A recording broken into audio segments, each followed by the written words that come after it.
Welcome to Chapter 11 of your 2024 story. My name is Michelle, owner and founder of Movara Fitness Resort. I'm excited. Today, we are going to be talking about unlocking the power of mindful eating. Last week, we talked about meal planning, and the week before that, nutritional basics. And next week, I'm excited, we're going to be addressing emotionally eating. Nutrition as a whole really is one of the biggest struggles I hear guests talk about each week that keeps guests from reaching their goals. And nutrition really is 100% of our results when we're looking for weight loss specifically. Now, obviously, exercise is a really big component, but you've heard this saying that you can't out exercise your fork. And mindful eating is going to be a really helpful tool in helping us reach our goals and see results. So in this week's email, we talked about how in a world, we all know this, that our world is very fast paced and we're always trying to multitask. And eating often becomes an automatic task. Mindful eating challenges this norm, encourages us to pause and to be present. It asks us to consider why we choose certain foods, how they make us feel, and to recognize the social and cultural, because there are many social and cultural factors that influence our eating habits. Mindful eating is not just about what we eat, but how, when, where, and with whom we eat. It's about bringing full attention to the experience of eating, to savor every bite, and to listen to our body's cues. This approach shifts our relationship with food from one of mindless consumption to a nourishing and intentional practice. That's something, again, we hear every week with guests, mindless eating. It resonates with everybody. It's like, oh yeah, we'll be watching a movie or just hanging out or doing things with family and be consuming. I know for me, I have been shocked oftentimes how often I do just go and grab for a handful here and a handful there, and we become totally unaware of what we're consuming and why we're consuming it. That's a really big reason. When we understand that, we can become more mindful. Mastering the art of mindful eating is an essential, not just optional or, it's something that we can do, but it's an essential step towards achieving lasting health.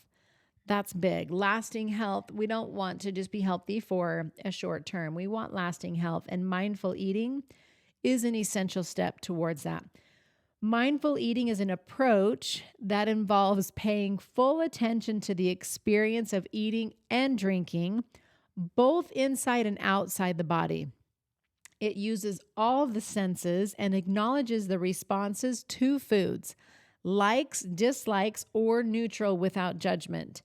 Mindful eating has many, many benefits, and it can help you learn to eat more healthy, manage your weight, cope with chronic eating problems, and improve your overall relationship with food.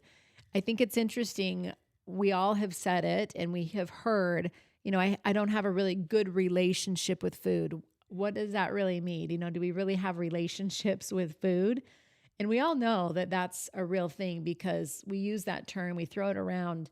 And so I think mindful eating really is taking a step back and asking yourself, like, what kind of a relationship with food do I have? Is it an abusive relationship? Is it a relationship of love and trust? Is it a relationship that we fear and we have anxiety about? And ultimately, we all would love to improve that relationship. So mindful eating really is about improving that relationship that we have with food. Sometimes it's just a matter of becoming aware of what that relationship is. So we're going to be talking about 4 techniques that we can do that can help you become a better mindful eater. So the first one is paying attention to hunger and fullness. Listen to your body. And that one is tricky. Listen to your body, not necessarily your mind, because when we listen to our mind, oftentimes we get past the level of fullness and we become stuffed. We're not listening to our body's hunger cues. So learning to listen to your body's cues about hunger and fullness can help you eat more mindfully. Before you eat, ask yourself how hungry you are on a scale from 1 to 10. I love this tool. I've been using this tool for years, and I think it can be one of the most useful tools that we can implement. And it's very simple. We ask ourselves or where we are on with our hunger on a scale from 1 to 10, 10 being we are stuffed like past Thanksgiving full. We actually have to sit, we feel sick, and that's the 10 we don't want to be. 10 is again overly stuffed. Now 1 is really even past hangry. It's like you've become non-functioning. You probably have a headache and maybe even past the hangry part. Really, the guide that I like to follow is staying between a 4 and a 7. I like to try and consume something before I get lower than a 4, before I get to hangry. And I like to stop, once I reach a 7. And that one can be tricky because we all have probably heard that it takes like 20 minutes for our brain to even recognize if our stomach is full. And so if we're eating so fast, we can eat right past that 7 and be to a 10 really fast. So it does require, in fact, it takes us actually to step 2, but of eating slowly. I had a grandma who, when I was young, 4, 5, 6 years old, I remember my grandma saying, try and chew your food 20 times before swallowing it. And I remember being so bugged and so upset because I'm like, it's impossible, Grandma. The food like melts before I can even swallow it. And it's amazing how that can really help us slow down. And now knowing better, realize how smart my grandma was. Eating slowly can be so beneficial. Now, I am married to somebody who consumes food so fast. I swear he doesn't chew. I think he swallows whole. In fact, funny quick story. This was several years ago. It was early in our marriage. We were at a dinner and somebody had made this pie and we both had a piece of it and everybody was like, oh my gosh, the pie was so good. And I remember eating it thinking like, am I weird? Like, I don't think this tastes that good. And we got in the car and I asked him, I'm like, did you really like that pie? He's like, oh yeah, it was so great. I loved it. And I'm like, honestly, I watched him eat that piece of pie and I think he downed it in probably 10 seconds. It was so fast. And I was like, you didn't even taste the pie. You just literally swallowed it whole. And so we've kind of always had that argument of, he even says things taste better when you eat them fast. And I think he eats fast. He just always has. And, his actually digestion is really great. I'm not quite sure why, because eating slow is actually supposed to help us digest better. And, so I'm sure as a general rule, it's better and obviously great for us to eat slow. I do have a son who he's got EOE, which is a narrowing of the esophagus, and he has no other choice but to chew really slowly. And my dad also is a very, very slow eater. We would always joke and, my dad would be at the table forever. And, I think it's interesting to notice like how quickly you finish. And when you're in a group or at a table, try and be the last person to finish. And that will really slow down your eating. But take the time to savor each bite. Notice the texture, the flavor, and the aroma of your food. This not only enhances your enjoyment of the meal, but also allows you to recognize when you are full. It gives you time to be able to get that sensation of, you know what, I think I'm good, preventing you from overeating. If you notice kids, young little kids, and I've noticed with my children, they sometimes will even just leave like 2 or 3 bites. And I'm like, aren't you going to just finish that? Like, it's amazing when people are really in tune with their hunger cues. Literally, it can be a matter of, or the difference of just a couple, 2 or 3 bites of each thing. And honestly, each bite adds up when we talk about calories because I've just paid attention over the years to different calories and things. And I've, really kind of come to realize that most things other than veggies, like every bite is about 25 calories. So if you 4 less bites of your plate, you're saving 100 calories each meal. That's 300 calories a day. That's going to be a big difference over time. That's more than a 20-pound difference in a year that you're not consuming. So just again, but not, you can have that practice of trying to just leave a few bites on your plate. The goal is to actually, if you're paying attention to your hunger cues, naturally you probably will, especially with today's portion sizes of meals. And I know a lot of people are like, well, I was taught from a young age to just finish my plate. Well, that obviously can really inhibit mindful eating. So if you think about it, there's years and years and years where we weren't listening to our bodies, and we were probably told that we had to clear our whole plate. And in today's world, if we're clearing every plate, that's probably going to be a problem. Even just this today at lunch, we went out to get some lunch, and there was like a ginormous serving size of rice. It was probably 4 servings of rice on one plate. And, I had some falafel and I had a salad with it. And I think there was like 4 or 5 falafels, and really 2 was very satisfying for me. I couldn't eat the rest. And I had maybe a fourth of the serving, probably not even a full fourth, a few bites of the rice and the full salad. And I left feeling satisfied, definitely not stuffed. So it is a technique, and it does take time because we have to kind of go back and fix all those years of mindless eating to be really in tune with our hunger cues. But eating slowly really is a good practice to get into. And try it. Try my grandma's technique of 20 bites before you swallow. It's a pretty interesting practice and experience to do that. So really, ultimately, eating slowly will not only help enhance the enjoyment of the meal itself, but can help us improve that relationship with our food, but really help ultimately prevent overeating. Okay, the third technique is to eat without distractions. So we used to say, try not to eat in front of the TV, because that was always what we did. But now it's like we have a TV in front of us at all times with our phones.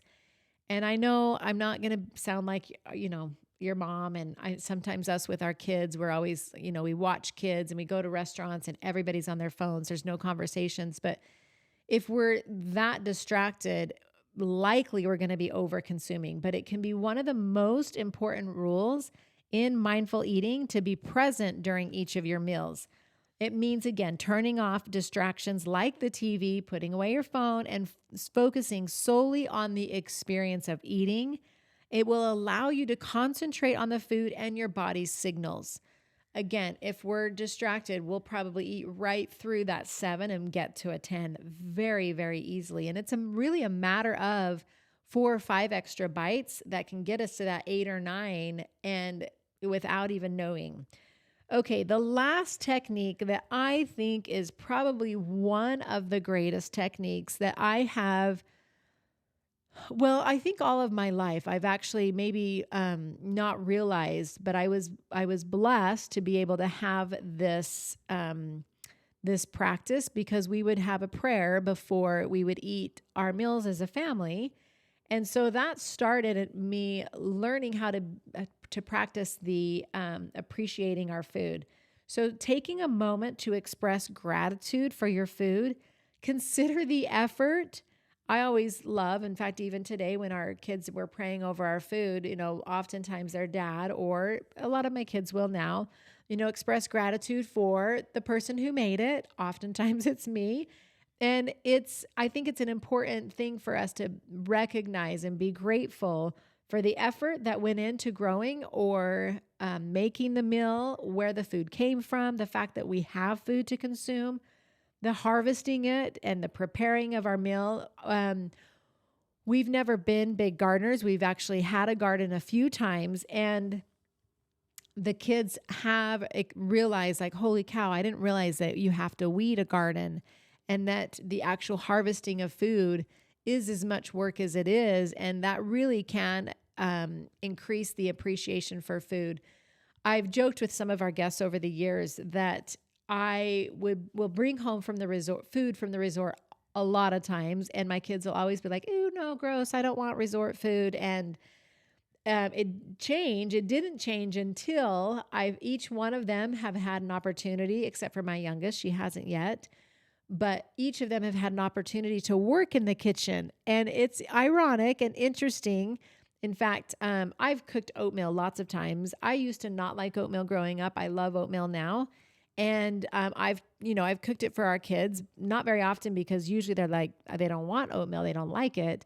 But I have a few kids who are like, Mom, this oatmeal is so good. Now, granted, they added a little bit extra brown sugar or something in it, but they started appreciating oatmeal and the smoothies and the meals that we would have at night because they were helping prepare it. They were around it. And even at home, like when I would cook a healthier meal, if they weren't helping me prepare the meal, they didn't have as much appreciation for it. So it changes everything, your appreciation of food. And that's something that can be really helpful with your kids, is helping them have an appreciation for the food. So in conclusion, practicing mindful eating, again, like we mentioned, can transform your relationship with food. It's not about dieting or restrictions. We didn't talk at all about restrictions, but about experiencing food. Those restrictions will naturally happen if you're mindful. Like we don't even have to talk about counting calories.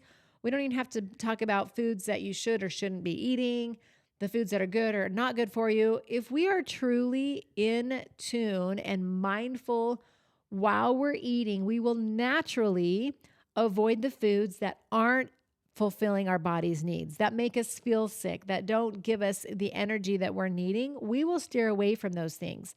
It's an actual literal term that a lot of us don't realize, but it's the pleasure trap. The more you consume something, the more you want it. And if we are paying attention to that, again, our body's needs, we will naturally eliminate quite a few things from our daily consumption. So again, it's not about dieting or restrictions, but about experiencing food more intensely and enjoying the process of eating. Remember, mindful eating is a journey and not a destination. This is definitely something that we will continue always working at. So be patient with yourself and celebrate those small victories along the way. As you cultivate a mindful relationship with food, you'll discover a new way of eating that is sustainable, enjoyable, and beneficial to your overall health. That's the ultimate goal. I love the concept of mindful eating because it is very, very easy to eat mindlessly. Okay, in our journal prompt, I'm just going to go over quickly. There are 5 things and 5 questions. You hear me say this every week, but putting pen to paper and actually reflecting on your current relationship with food is going to be extremely helpful. So the first question or journal prompt is to reflect on a meal that you had today. So, if you're listening to this before you've had anything, maybe just go to yesterday's meals. But were you fully present? How did the food make you physically and emotionally feel? That is key. That is big. Did you feel happy after? Were you proud of yourself after? Did you feel sluggish? Did you have energy? Did you feel sick to your stomach? How did your body respond emotionally and physically? Is a really big thing to consider every time you eat. What can this experience teach you about your eating habits? So again, what type of relationship do you have with your food? Okay, step 2 or journal prompt 2. What changes do you notice in your body when you do take the time to eat mindfully? So practice one meal, eat slowly, sit and prepare without distractions, be grateful for that meal. And then how did you feel? And what changes did you notice to your body? There are physiological effects that happen when we're eating, when we feel differently. So if we are stressed, if we're distracted, if we're consuming on the go, if we're eating fast, our body will have a totally different physiological reaction to the exact amount of food or the same type or amount of food as if you were eating in a more relaxed environment with no distractions, slowly, with gratitude. It's a night and day difference. So notice the differences with your body. Okay, the third journal prompt is, how does your relationship with food change when you eat mindfully? So again, we talked about the different relationships. Do you have a relationship that is full of anxiety? Do you have a relationship that is full of fear? Do you have a relationship that is uncomfortable with your food? So how does your relationship now become? Is it a relationship of love and trust and peace, enjoyment, satisfaction when you eat mindfully? Okay, the third is to reflect on a time when you ate in response to stress or emotions. This might not be hard to do. It might have already happened today. How could mindful eating have changed that experience? And then the last are, what are some strategies you could use to bring more mindfulness to your meals, such as where you eat, who you're eating with, how you're eating? Are there distractions? Do you have your phone? Are you in front of the TV? Are you plating your food? This is a big one for me. If I'm preparing a meal, oftentimes I'll be consuming while I'm preparing, because you have to taste it, right? And then even when it comes to the meal itself, I'm like, I'm not that hungry. I feel like I'm going to sneeze. And so plating your food on an actual plate and not snacking before, sit down. A lot of times we'll be eating as we're standing and talking and on the go in our cars. Actually put a plate on a table with no distractions. And, that can be a strategy that can help bring more of a mindful effect and approach to eating. Okay, so that's, again, talking about an essential tool for lasting health results. Mindful eating is a big, and I know it seems maybe simple and a little elementary and maybe not something that you struggle with, but I would beg to differ that the majority of people, the majority of most meals aren't eating mindfully. At the resort, we, I think it's a different experience to have 3 actual scheduled balanced meals at a dining table with other people in an enjoyful setting with, no stress. And if you've been to the resort, you can probably connect that feeling that you had of, oh, that's what mindful eating is. Are you doing that at home? Do you feel like, and are most of your meals like that? And I'm going to actually suggest that a lot of the results that do happen at the resort are a direct result of those 3 balanced meals that are eaten mindfully. So I challenge you to be open to the fact that the mindfulness could improve, that maybe we eat less mindfully than we think. I think again of my husband, and maybe most men, like maybe women might be a little bit more open to mindful eating, but in today's world, it's like, I got to hurry and eat, and we eat so fast and we eat mindlessly rather than taking the time. So I challenge you to take the time this week to do the journal prompt, but to be aware of your mindful eating. All right, chapter 12 is going to be all about emotionally eating. I am equally excited to talk about emotionally eating because, like mindful eating, it probably affects us more than we even realize. And overall, if we are not aware of the emotional eating, then it's going to be really tricky to reach our goals. So join me next week for chapter 12 of emotionally eating. And this week, I'm excited to hear how your mindful eating goes. All right, quick hat change and wardrobe change. I'll be right back for chapter 12.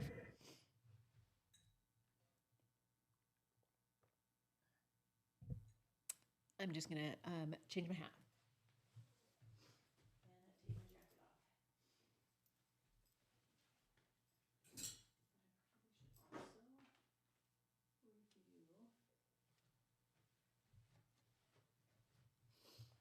The notes real quickly.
I'm actually going to take this off.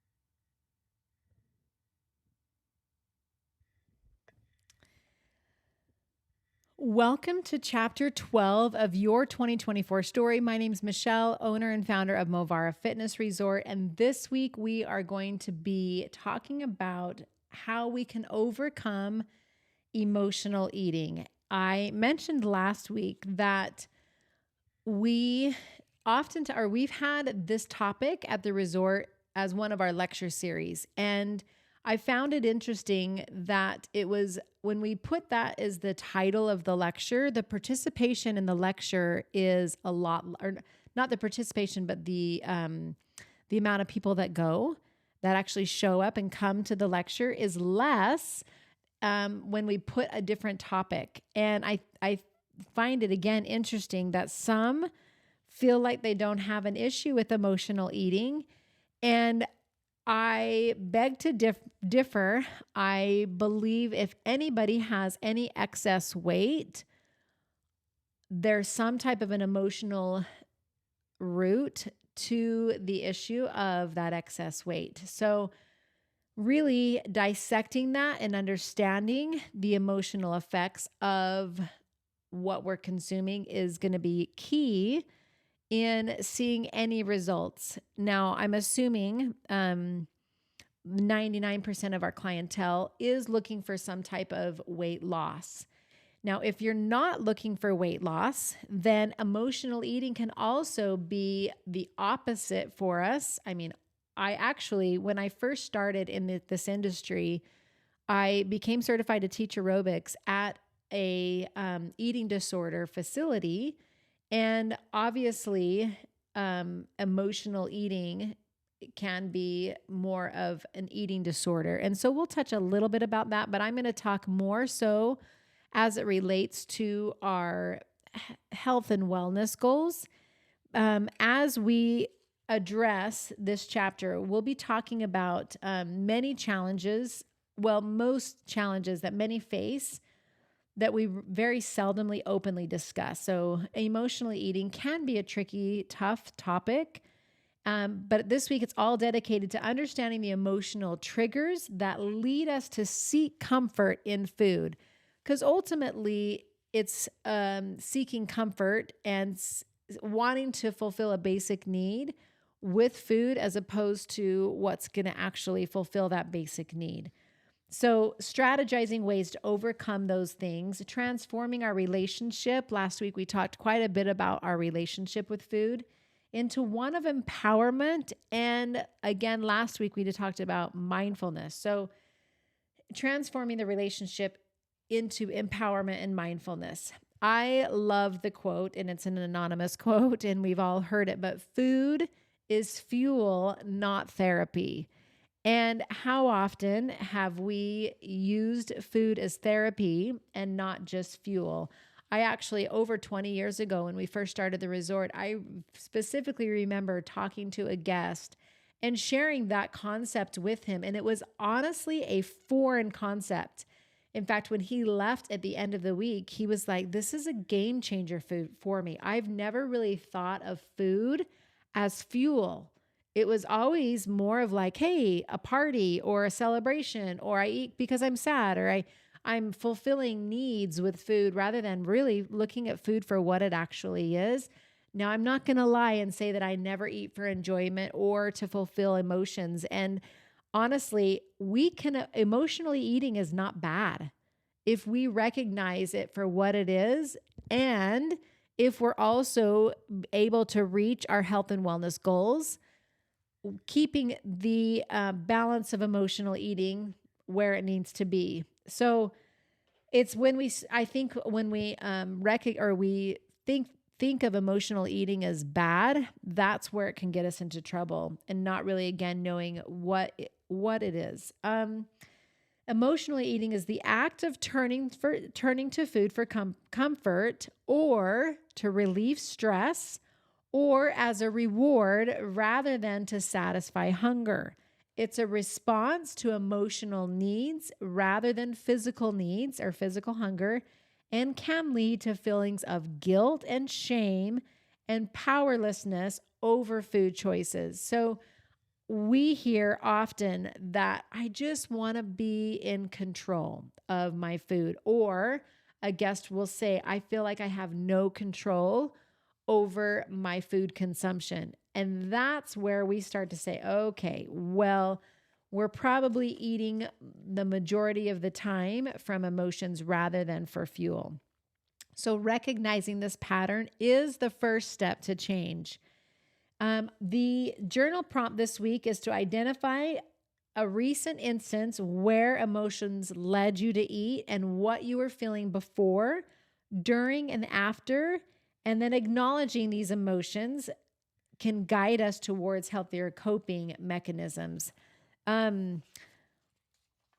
Okay, we are going to talk about, I have five different strategies that can help us overcome emotional eating. Recognizing and understanding that it's a common problem that many face, myself included. I will eat out of boredom. I will eat out of habit. I will eat out of sadness and just, times where I don't want to care and I want to just have those feelings go away. But it's the act of turning to food as rather than going to the root of those issues. Again, using it as a coping mechanism, and it's not just for sadness, happiness. It can be stress, boredom, or any other emotions that can lead to unhealthy eating habits and weight gain. So that's really where it becomes an issue, is if the emotional eating is to the point where there are unhealthy eating habits and our health is poor, and or we have seen excess weight from the emotional eating. Because again, emotional eating is not bad if we recognize it for what it is. And we can actually emotionally eat healthy food. It's not just always bad food. It can be just overconsumption and food that's really delicious and nutrient dense. We can overconsume that food as well emotionally. So The first is, and it's what we talked about last week, but if we can become mindful and aware, recognize the pattern, that's the first step to being able to overcome emotional eating. It will improve your understanding between the differences between physical hunger and actual emotional hunger. So if you refer to the chart or the chart we talked about last week on that scale from 1 to 10, if you're eating and you're a 7 or an 8, that's definitely a sign of emotionally eating. You're not eating for physical needs. You're eating for emotional needs. One thing that I've had a lot of guests comment when they're at the resort is the fact that they're like, it feels so good to actually eat because I'm hungry. Because oftentimes we just get into the habit of you're just eating to eat and actually feel hunger pains. When you finish a hike and you've worked hard and you've got another hour before lunch, it's like that feels good. And sometimes we lose that. So again, the recognition is the first step. So just being aware if and when and how often it is happening. Is it every day? Is it every meal? Are we emotionally eating? Are we in a constant state of emotional eating? So again, just awareness and knowing that are we eating the majority of the time because of actual physical hunger, or are we eating just to eat? Physical hunger comes on gradually and can be satisfied with food. Emotional hunger, on the other hand, oftentimes is sudden and it will come with cravings and specific foods that your body's wanting. So recognizing that these patterns is crucial in breaking the cycle of emotional eating. So instead of, that physical hunger will come on gradually and can be satisfied with food. I have, and I don't know if you have experienced this. I'm betting that chances are you have, if you can relate to emotional eating, that oftentimes you'll be eating and the craving isn't satisfied. You keep eating. You're like, why am I eating? Because I'm not physically hungry. And I've had an aha moment a few times, multiple times, where I'm like, there's an emotional need that I'm trying to meet with the foods that I'm eating. So again, just recognition in and of itself is the first strategy that we can do to overcome. We can't overcome emotional eating until we are aware of it. The second is to identify triggers. These could be feelings of stress, boredom, loneliness, or anger. Once these triggers are identified, alternate coping mechanisms can be developed. These could be anything from taking a walk, reading a book, meditating, developing a deeper understanding of your emotions. Identify what you're truly feeling and being honest with yourself can help you seek more appropriate ways to cope. So really understanding, okay, I'm eating, but why? Am I sad? Am I upset? If you really recognize, okay, I'm upset, then what's a better way for me to satisfy that emotion? Talking about it with somebody, seeing a therapist, going out for a walk, journaling, meditating, doing a hobby or something that makes you feel good. This morning, I actually didn't even realize this, but I finished my walk and I knew I wanted to go stretch on my Pilates reformer, and it was just dusty and dirty. I keep my reformer outside and the cover was really dirty. We had kept our dogs there and it smelled, it stunk. There was, it had been a couple months since I had actually used my reformer because of the cold weather. So I lifted the cover off, shook it off, sprayed it off, dusted, swept, and I felt so good after. And I'm like, that was really a healing practice that could be, and I'm not like an OCD clean person, but if there are things in your house that are cluttered, you don't even realize how much they're affecting you until you declutter, clean, something like that. Or maybe it's your car or your garage, your workspace, So actually those are a lot of things that can affect our emotions. And just recognizing the emotion and identifying some of the triggers. A lot of times we can be bored, lonely is a big one, and finding resources, communities, groups, classes, things that we can be a part of can feel that need. Sometimes we just need a really good cry or a really good laugh, and knowing somebody that we can call or visit that can help us with either of those. If we're angry, why are we angry? What is the issue? And until that issue is resolved, emotionally, we're going to probably be trying to fulfill that emotion, and it won't ever be fulfilled until we actually address the issue. So, and it might not be something that can happen overnight. I know that I've had things that I've dealt with for literally years. We had a 10-year, it started in 2007 and it wasn't even resolved until 2017 trial that took years and years and years and years and years. And, some of those things aren't going to go away overnight. And so what do we do in the meantime? Do we just emotionally eat, or can we find other ways? For me, exercise has always been a very crucial, helpful tool that without it, I know I would emotionally eat a lot more than I even do now. So having some strategies, reading a book. I'm actually jealous of those that love to read. I've never been a big reader. I think it's an amazing gift to find a quiet room or an area where you can just, distract, because rather than consume. Now, that's not going to solve, again, like I said, the trial we had was 10 years. So it wasn't going to be resolved fast. So if there are other coping mechanisms that you can use to get you through, my daughter she likes to, when things are stressful, go up in her room and just find a quiet area. And, I think that's a great thing to recognize and to have different techniques that you can do. Meditating is a great one. Getting into the practice of yoga or Pilates, stretching. I can't tell you, there's not a guest, I'm sure there's a few, but not many guests who have come to the resort and don't say how powerful the stretching was for them.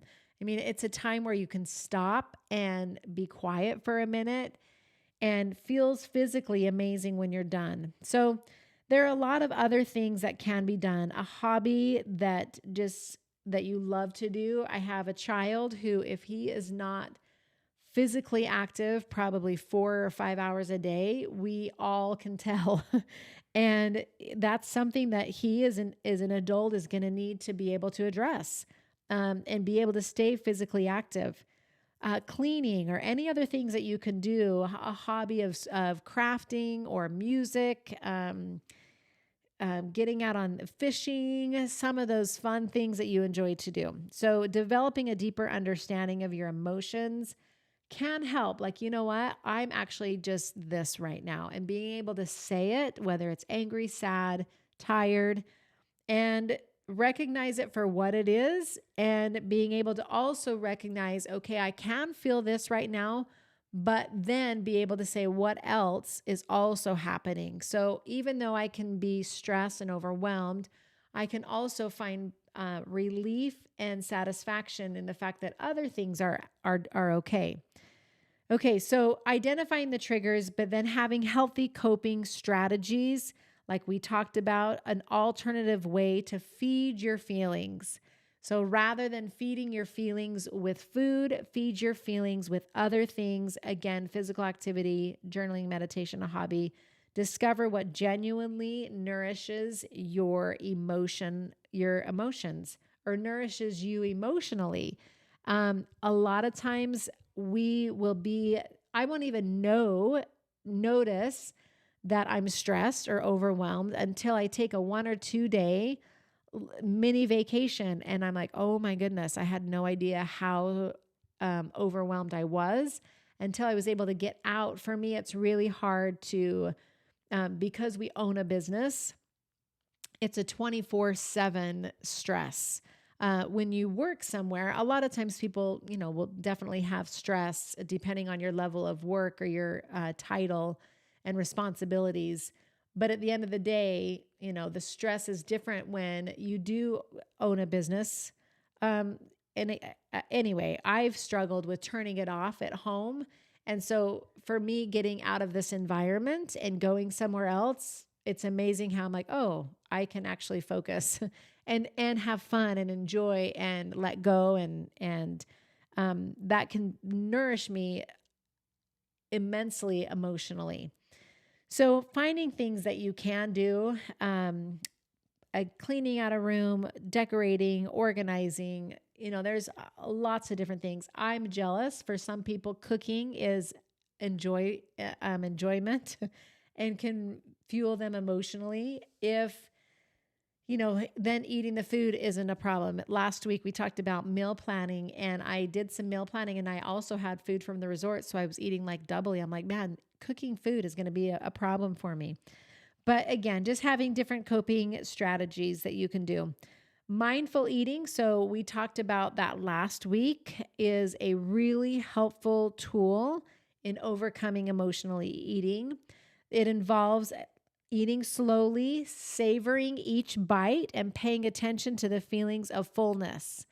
Last week, if you didn't hear last week's podcast, we talked all about the steps to becoming a better mindful eater. It helps to create a healthy relationship with food. We talked about the relationships that we have with food and where it's seen as nourishment rather than a coping mechanism. So again, instead of food as feeding emotions, food being fuel for our body. And the last thing on here, strategies for overcoming emotionally eating, is leaning on friends. So what is your support system? We all need a community. The support that we get from each other. Now, depending on your community, it can actually be one that feeds the emotional eating. And so if you're constantly around people that are bringing you down and making you sad and giving you anxiety and not building you up, that's working against you. We want to build a supportive environment that you have friends and family or a support group to share your feelings and experiences with. Sometimes speaking out loud, it can be an incredibly liberating and healing experience. And a nutritionist can also provide valuable insight and strategies to overcome emotional eating. Some of my favorite discussions on emotional eating have been from dietitians and nutritionists. And I have been intrigued by this process that I've seen several dietitians come out of dietetic school and become a registered dietitian and then spend years and years and years working with individuals, and their message changes. So initially it's like, this is good for you. This is, what your body needs. These are the physical needs. To let's actually talk about why we're eating and the emotions behind it. And I've loved to see that transition with most every nutritionist or dietitian that I've ever met and worked with. Their message has changed after years of working with individuals, realizing that we can tell people what they should eat and what they shouldn't eat, but ultimately what's going to change what people are eating and shouldn't eating, is addressing the emotion behind why we're eating. And it's a powerful thing. So really the combination between a dietitian, nutritionist, and a life coach or a therapist is going to be a very powerful support system for you. One of the things that we have at the resort that I love, that is a big piece of the powerful experience, is the camaraderie between the guests and the support, because every single individual is supportive because they're all there for the same reasons. There's never anybody who comes and pays for this experience that is sabotaging the experience. There's emotions for sure, but everybody is there to support, help, and encourage. So overcoming emotionally eating is definitely not an easy task, but with understanding, practice, and patience, it is certainly achievable. And it's actually possible to develop a healthier relationship with food. I will say that part of the process of struggling is going to be one of the things that's going to help you achieve your goals the most. So really taking the time, it's going to take work. It's not going to happen overnight. It's going to take years, lots of struggle and challenges, but those things that you struggle and challenge and overcome are going to be pivotal to actually your overall success. So learning and understanding emotional eating is not like a weird thing to talk about. We all do it, and it can be, again, the emotions aren't like, oh, I'm so sad, I'm going to eat all the time. I mean, that can be one of the things, but it can be, I'm angry. It can be simply just boredom. And it can be stress, it can be overwhelm, because we don't want to feel those emotions and we want to feed those emotions with food. And the key and the secret is to, again, identify what's happening. What is the emotion? What other mechanisms can I have?